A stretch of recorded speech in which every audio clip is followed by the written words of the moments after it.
Kashi, the spiritual heart of India, where Astha flows like the river Ganges.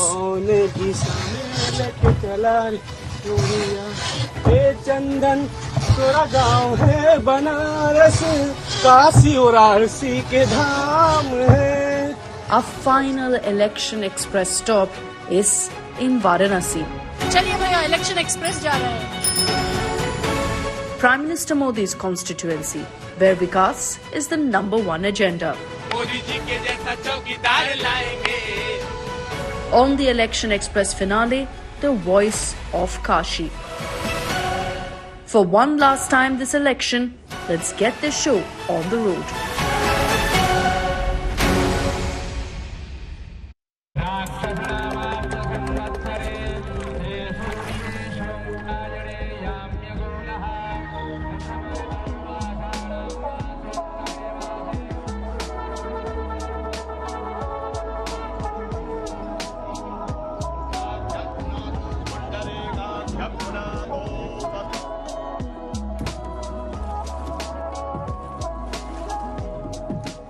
Hello and welcome. You're watching the Election Express here on India Today. I'm Akshita Nantagopal. And yes, as you can see around me, we're on the holy, beautiful Ganges River.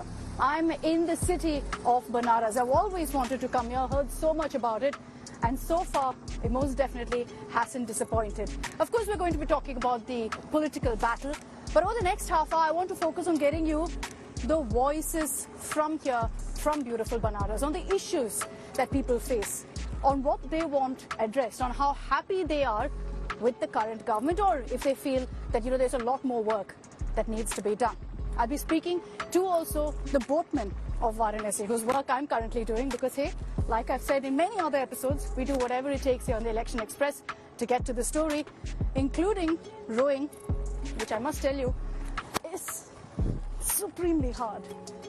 Let's get the show on the road.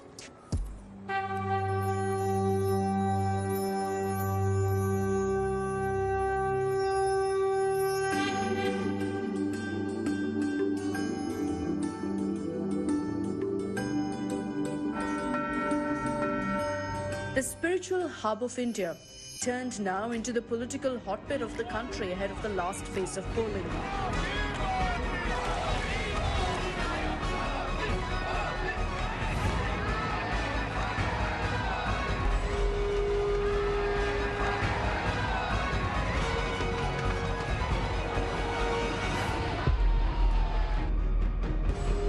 It's the most high-profile seat, with Prime Minister Modi seeking a third term from this sacred seat.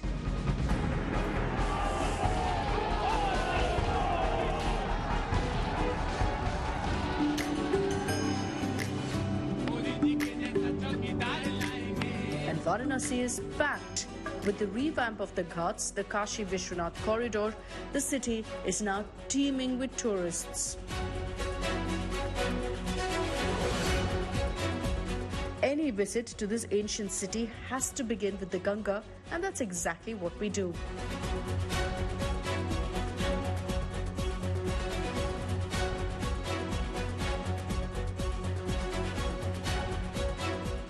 The Ganges is the lifeline of Banaras. It provides boatmen a livelihood and they worship Ma Ganga.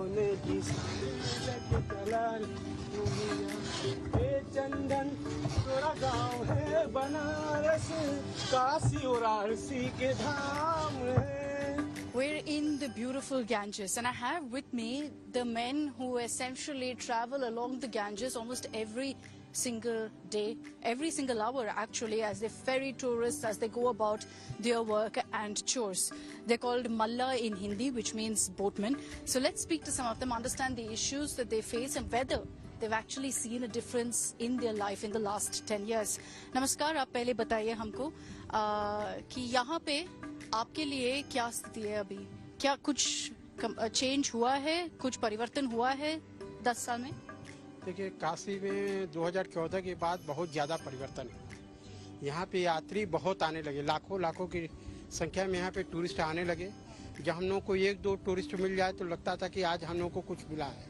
आज हम लोगों को बहुत tourist, मतलब संध्या से लेके सुबह से लेके शाम तक बहुत सारा टूरिस्ट मिलते हैं, जिससे हम लोगों का जीवन यापन और हम लोगों का बहुत ऊंचा उठा है। बस लोगों को समझने के लिए आप ये बताइए कि 2014 के पहले 10 साल पहले कितना कमाते थे और अभी कितना?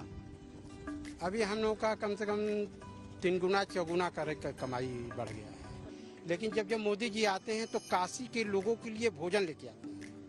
हाँ, क्योंकि जब मोदी जी आते हैं तो उनका लाइव चलता है, करीब 100-150 देश में चलता है।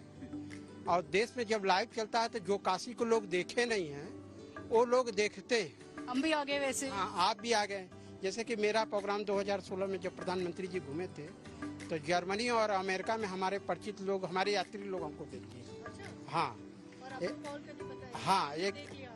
आप बताइए हमको कि आपको क्या लगता है, कुछ काम होनी चाहिए या आप खुश हैं? हमारे लिए जो ये मोदी जी किए हैं ना, हम लोग के लिए, जो हम लोग घर परिवार इतना कमा लेते हैं, घर परिवार खुश रहते हैं हम लोग। आपके घर में कौन कौन क्या कमाते हैं? हम 2 भाई हम लोग हैं, दोनों भाई नाव चलाते हैं। हाँ, हम लोग परिवार खुश रहता है। 10 साल में क्या क्या फर्क हुआ है आपके जीवन? 10 साल में ये फर्क हुआ है, पहले इतना यात्री लोग नहीं आते थे, अब तो बहुत आने लगे हैं। हाँ, हम लोग इतना कमा लेते हैं, परिवार हमारा खुश रहता है। ज्यादा पैसा नहीं मांगते हैं ना? नहीं, ऐसा कोई बात नहीं है। नहीं, ऐसा कोई बात नहीं है। अच्छा हुआ। आप बताइए, आप तो मतलब मल्ला नहीं है, आप यहाँ पे घाट में काम करते हैं, मंदिर में पुरोहित हैं, यहाँ के तीर्थराज पुरोहित हैं। तो आप बताइए, आपको भी लगता है कि कुछ मुद्दे नहीं है यहाँ पे, कुछ कमाया नहीं है? मुद्दे हैं, जैसे कि विकास देखिए हुआ है काशी में, लेकिन मेरा ये मानना है कि लोग जो बोलते हैं गंगा सफाई, मैं नहीं देखता हूँ गंगा सफाई है। अभी आप किनारे का जल लेके पियेंगे 3 दिन बीमार पड़ जाएंगे। इसलिए देखिए, सफाई जो घाट की सीढ़ियाँ बस उसी पे सफाई है। तो हमारे कहने का मतलब जल की सफाई कब होगी? जब ये 8 नाला शहर का गिर रहा है, उसको पहले बंद कराया जाए। जो बोट चलाते हैं, जो मेहनत करते हैं, आप भी चलाई ना, आपको पता होगा कैसे मेहनत किया जाता है, बोट कैसे, कौन सा मेहनत चलता है। तो हम लोग पानी प्यास लगता है, नाव पे कहाँ से पानी मिलेगा? यही पानी पीते हैं हम लोग। हाँ, कभी पार्टी सार्टी होता है इसे, या कोई प्रोग्राम तो हम लोग पानी उठा के यही पीते हैं। नहीं, लेकिन ये तो है, पानी का सप्लाई देखिए यहाँ से होता है, लेकिन वहाँ पे फिल्टर करते हैं। प्रॉब्लम तो ये है कि गंगा में अभी भी नाले से ये कूड़ा डालते हैं कि नहीं?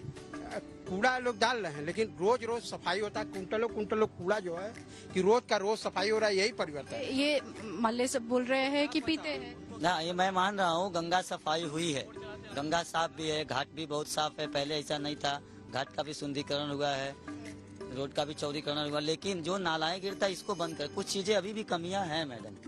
तो आप सबके वोट मोदी जी के साथ ही है? हम लोग मोदी जी के ही साथ में हैं, हम मोदी जी के खिलाफ नहीं है ना, और किसी के भी खिलाफ नहीं है। मैं सबके साथ हक है कि जो भी, मैं सभी पार्टियों के साथ में हूँ, लेकिन सब पार्टियों को देखा कि अभी तक मेरे आंख से अभी तक कुछ नहीं दिखा, और मोदी जी के आने से बहुत कुछ दिखा। इसीलिए और चाहिए आपको बस। जब आएंगे तब तो हम लोग को काशी के लोगों के लिए रोजी रोटी लेकर आएंगे। मोदी जी नहीं आएंगे तो समझ लीजिए कि हम लोग का टूरिज्म जो कि ब्रेक हो जाएगा। मोदी जी के रहने से हम लोग को बहुत रोजी रोटी काफी मिल रहा है। बहुत धन्यवाद हमसे बात करने के लिए, और बहुत धन्यवाद हमसे यहाँ गंगा तक लेकर आने के लिए। धन्यवाद। पार्वती पते हर हर Mahadev. Now on to another highlight of Kashi, the new Kashi Vishwanath corridor. I visit in the afternoon, peak 45 degrees heat, but it doesn't stop devotees from thronging in large numbers. We visit one of the gates of the corridor, the same one that leads to the Gyan Vapi Mosque. It's 1 in the afternoon, peak heat, 45 degrees plus. I'm sweating it out. But what I find absolutely amazing to see is that it doesn't stop devotees from rushing in large numbers here. This is one of the entry points into the Kashi Vishwanath corridor, and inside, of course, is the temple. Now, I came here with a very specific reason. There are multiple gates heading towards this temple. I came to this one because I just wanted to show you, for all those of you who have not been to Varanasi, to Banaras, but know of the Gyan Vapi controversy.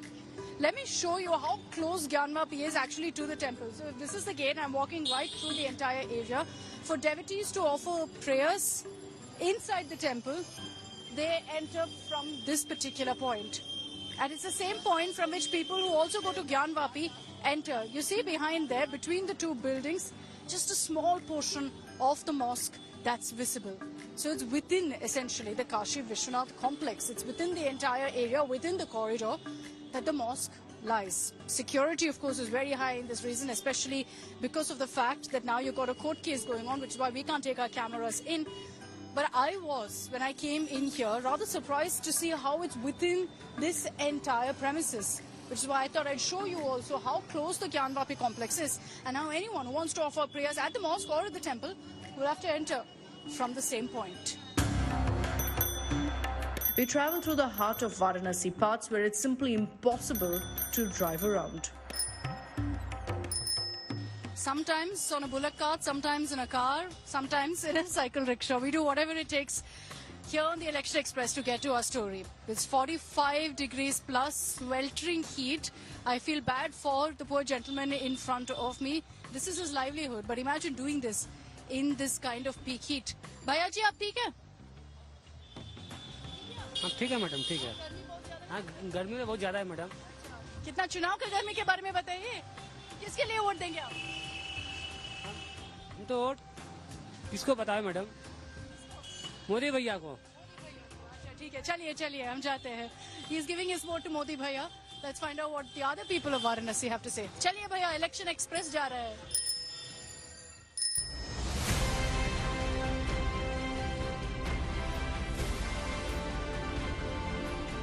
In a seat with 20% Muslim voters, this chunk is crucial for any candidate to win. So has Prime Minister Modi managed to seal the Muslim vote too in Banaras? Let's find out.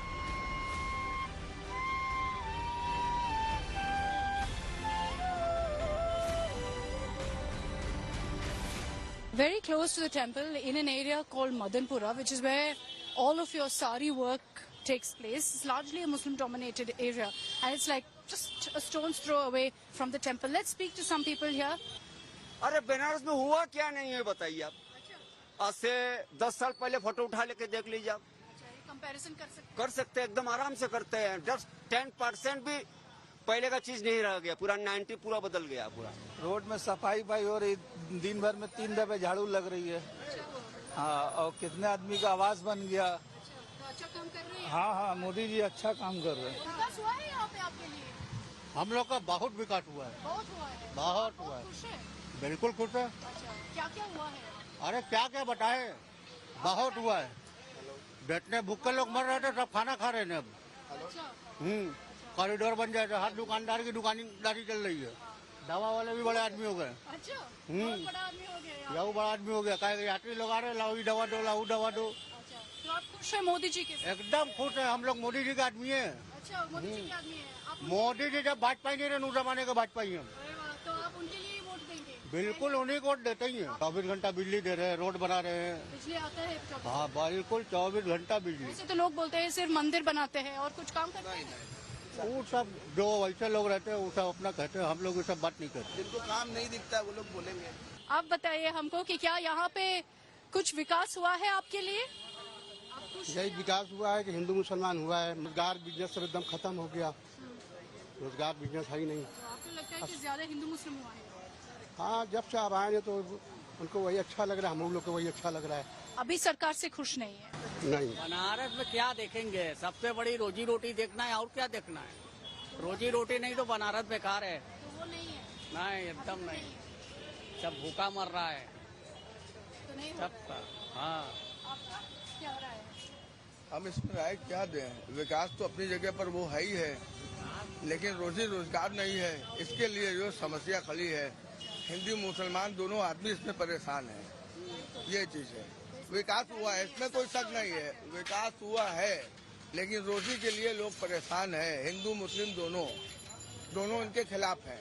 विकास भी हुआ है, काम भी हुआ है, और मोदी जी हम लोग के लिए फेवरेट अच्छे हैं। अच्छा, क्या क्या किया है यहाँ? काफी कुछ किया है, बदलाव किया है। घाट पे जाकर देख लीजिए, रविदास देख लीजिए, और अमूल फैक्ट्री देख लीजिए। ये किसके लिए है? हम ही लोग के लिए ना है, गरीबों। कुछ लोग वहाँ पे बोल रहे थे कि बहुत ज्यादा हिंदू मुस्लिम हो रहा है। हिंदू मुस्लिम जो हो रहा है, जो नीचे लेवल के जो लोग हैं, जिसके जो कम जैसे पैसे में बिकाऊ होते हैं, जो हिंदू मुस्लिम जो करते हैं, जो रात की ड्रिंक करके निकलते हैं, उपद्रव करते हैं, ये लोग करते हैं। हाँ, ये समझते हैं कि हमारी सरकार आ गई है, हमारे लिए सब कुछ है, मतलब छूड़े। और ये हमारे पीएम मोदी साहब जो है ऐसा कुछ ही सोच रहे हैं। ये चीज खाली इस पे खाली अगर कंट्रोल हो जाए तो ये पे हिंदू मुस्लिम कोई बात ही नहीं रहेगी। नहीं तो मोदी जी से अच्छा हमारे पास कोई नहीं है इस वक्त, और न प्रधानमंत्री बनने लायक कोई है। छोटे जो लोग जो उपद्रव करते हैं, जो उपद्रव करते हैं हिंदू मुस्लिम को, इनके ऊपर थोड़ी सी कार्रवाई होना चाहिए, इस पे थोड़ा ध्यान देना चाहिए बस। अब बाकी हिंदू मुस्लिम में कोई दिक्कत नहीं, बाकी विकास भी हुआ, काम भी हुआ, सब कुछ अच्छा है। हमको सब यहाँ पे इकट्ठे में काम करते हैं, ऐसे तो यहाँ सड़क में हिंदू मुस्लिम कभी नहीं दिखेगा। देखिए हम हिंदू हैं, भाई हमारे मुस्लिम हैं, लेकिन हम लोग का भाईचारा एक है। और हाँ, सब साथ में। देखिए हम यहाँ लक्सा से आते हैं, यहाँ बेचते हैं मदनपुरा में। क्या क्या मुद्दे पे आप वोट देंगे इस बार? मुद्दा क्या है? कोई भी मुद्दा नहीं है। प्रधानमंत्री मोदी जी 10 साल से जो कर रहे हुकूमत बहुत अच्छी चल रही है, आगे भी इंशाल्लाह बहुत अच्छी होगी। और अब की जो भी जिताएंगे, जितने भी अच्छे मार्जिन से जिताएंगे, 400 के पार लेके जाएंगे। 400 पार? 400 पार। आपको प्रधानमंत्री मोदी इतना पसंद क्यों है? इसलिए पसंद है कि उनका काम हमें अच्छा लग रहा है। जैसे कि जितना भी जमीनी काम जो भी देख लीजिए, डेवलपमेंट देख लीजिए, जो रोड का जो देख लीजिए, कोई भी चीज देख लीजिए। व्यापार अभी थोड़ा कमजोर है, आगे अच्छा हो सकता है। हमारी साड़ी की दुकान है, बहुत मंदा चल रहा है। बहुत दुकानदारी नहीं हो रहा है, एकदम दुकानदारी नहीं हो रहा, महंगा इतना हो रहा है, क्या कोई लेगा। अभी इलेक्शन कमिश्नर जो करा रहा है काम, डाटा नहीं बता रहा है, वोट बढ़ा दे रहा है, ऐसे तो कैसे डाटा आया 60%, कल देखा 66% हो गया आया, आपने देखा नहीं? आपको क्या लगता है? ये सब इलेक्शन कमिश्नर का खेल है। तो चुनाव में भरोसा नहीं? चुनाव में हिंदुस्तान का डेमोक्रेसी, वोट तो देना ही पड़ेगा। तो देंगे, लेकिन ये तो बीजेपी को जिताना एक तरफा, वो 500 400 बोले, अगर ये ऐसे करेंगे 450 के पार आएंगे।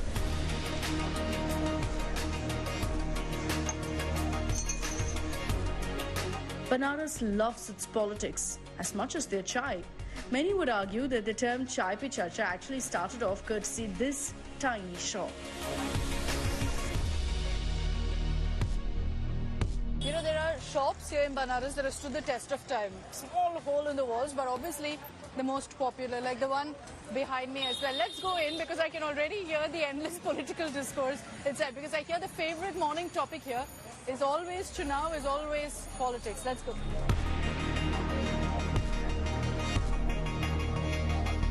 So जी, good morning, नमस्ते। क्या है आज की चर्चा? सारे लोग बैठे हुए, पूछिए, उधर से शुरुआत की। नहीं, जब मैं आई थी अंदर कुछ चर्चा हो रहा था, क्या था? चर्चा यही था कि लोग कहते कि काशी में कुछ हुआ नहीं। हमने कहा कि आंखों में सुरमा लगा लीजिए, नहीं तो किसी चैनल से सुरमा ले लीजिए उधर, क्या काशी में क्या नहीं हुआ है। आज सारे मंदिर आप देख रही हैं अच्छे हुए हैं, सब नव विकास हुआ है। जो लोग नशा पानी कर रहे थे, आज उनको काम धंधा, बोलते युवाओं को काम नहीं मिला है। अगर काम नहीं मिला तो बिना चाय कहाँ से पी रहे? भीख मांग के तो पी नहीं रहे हैं। ऐसा है हमारे पास, हमने काम किया तभी तो हम चाय पी रहे हैं। बेरोजगारी तो है ना? कहाँ बेरोजगारी है? यहाँ आपको कोई बेरोजगार दिख रहा है? क्या होगा यूपी में इस बार? यूपी में इस बार फिर बीजेपी आ रही है, पूर्ण बहुमत। पूर्ण बहुमत, अच्छा। और काशी में? काशी में तो पूछना ही नहीं है भाई। बेरोजगारी का अभिप्राय क्या है ये मेरे समझ में नहीं आया अभी तक कि बेरोजगारी मतलब है क्या? मतलब काम नहीं है? काम नहीं है? अरे काम कैसे नहीं, आप जाइए तो सड़क पे, किसी भी कैसा काम चाहते हैं आप? अच्छा, नहीं तो मतलब बोल रहे थे कि जॉब्स चाहिए। जॉब्स चाहिए तो उस योग्य तो बनो भैया पहले। देश में क्या होगा इस बार? काशी में छोड़िए, काशी में तो पता है, सब बोल रहे हैं मोदी ही आएंगे। जीत जाएगी बीजेपी। बीजेपी जीत जाएंगे। 400 पार होगा? नहीं, मैं 400 पार तो नहीं बोल सकता, 330 समथिंग। लेकिन आप ये बताइए कि क्या क्या मुद्दे हैं यहाँ पे? यहाँ पे देखिए, बेरोजगारी तो मुद्दा है।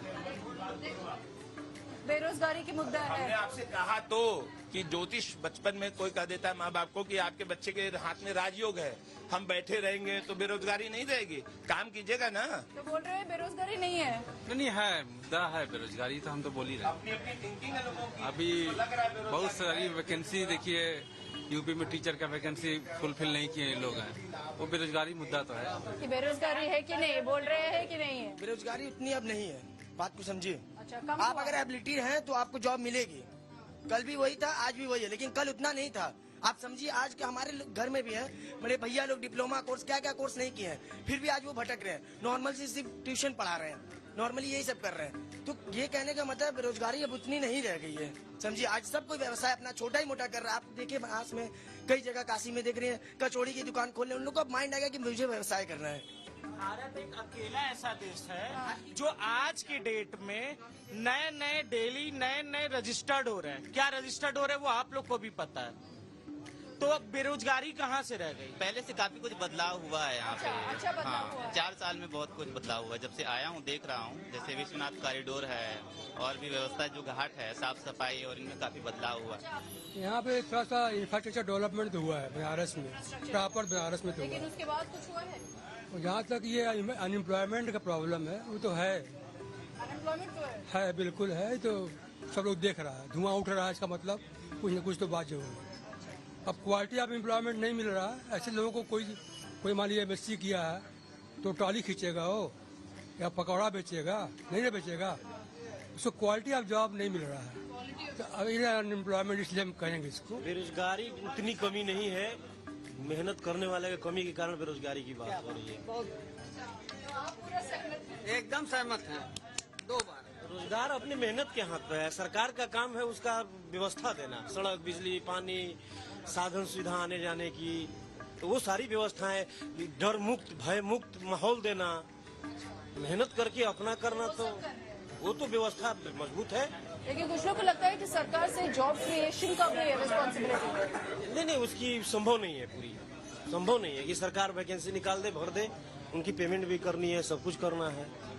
व्यवस्था सरकार दे रही है। एम्प्लॉयमेंट कोई ऐसा बहुत बड़ा इशू नहीं है, क्योंकि सरकार ने इस तरह की अपॉर्चुनिटी हम युवाओं को दिया हुआ है कि आज की डेट में इंडिया में सबसे ज्यादा स्टार्टअप हुए आफ्टर कोविड और कई यूनिकॉर्न बने हैं। तो जस्ट बिकॉज ऑफ गवर्नमेंट की पॉलिसी की वजह से हुआ है। पहले तो मैं एक चीज से शुरू करना चाहता हूँ कि अखिलेश यादव का एक सभा चल रही थी, तो उन्होंने कहा था कि मैं हर जगह से जीत सकता हूँ बट क्योटो से नहीं जीत सकता हूँ। तो उनसे पूछा गया क्योटो क्या है, तो उन्होंने कहा कि वाराणसी से, क्योंकि हर जगह से जीतने के आसार है पर बनारस से नहीं है, क्योंकि वो खुद मानते हैं कि बनारस जो है क्योटो की उन्नति पे आगे बढ़ रहा है। क्या बनारस क्योटो बन चुका है? बिल्कुल बन चुका है। आपको कहाँ से कमी लग रही है? पहले रोड क्या थी, आज रोड की साइज देख लो आप। पहले 15 फीट की रोड पे लोग चलते थे, आज 30 फीट से ज्यादा रोड हो चुकी है। वो अलग बात है, दिन में थोड़ा ट्रैफिक होता है क्योंकि यहाँ पे टूरिज्म बढ़ गया है। टूरिज्म बढ़ने की वजह से थोड़ा ट्रैफिक इस टाइम हो रहा है। अदरवाइज आप बनारस थोड़ा सा बाहर निकल के देखो, आप बाबतपुर साइड चले जाओ, वहाँ तो कुछ भी नहीं था, पूरा गाँव था। लेकिन आप देखिए एयरपोर्ट रोड कैसे डेवलप हो गई है। These men at the shop can give any political analyst a run for their money.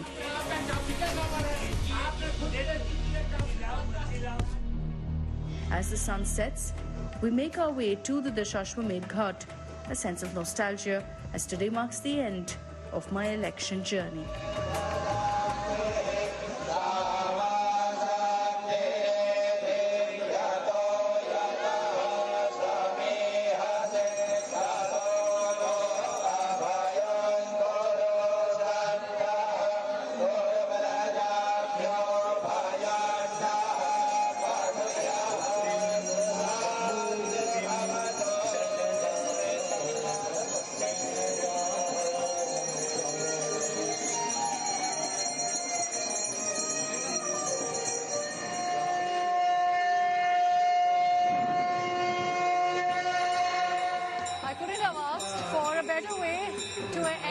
Journey here on the Election Express. It's been a grueling 2+ months, there's no doubt about that, especially because of the heat, but I wouldn't have had it any other way. From the Kaveri to the Godavari, the Krishna, the Yamuna, and now the holy Ganges here in Banaras. Our country comes together and is united by our cultures, our tradition, our faith, and of course also our politics. I've been to familiar territory in the south, I've been to new territory in the north, but in every single one of these places I felt so at home. And that's because of every person that I met on the ground who went out of their way to help us here on our journey. And to you, the viewer, who tuned in, who watched, who share your feedback actively. Thank you very, very much from all of us here on the Election Express team.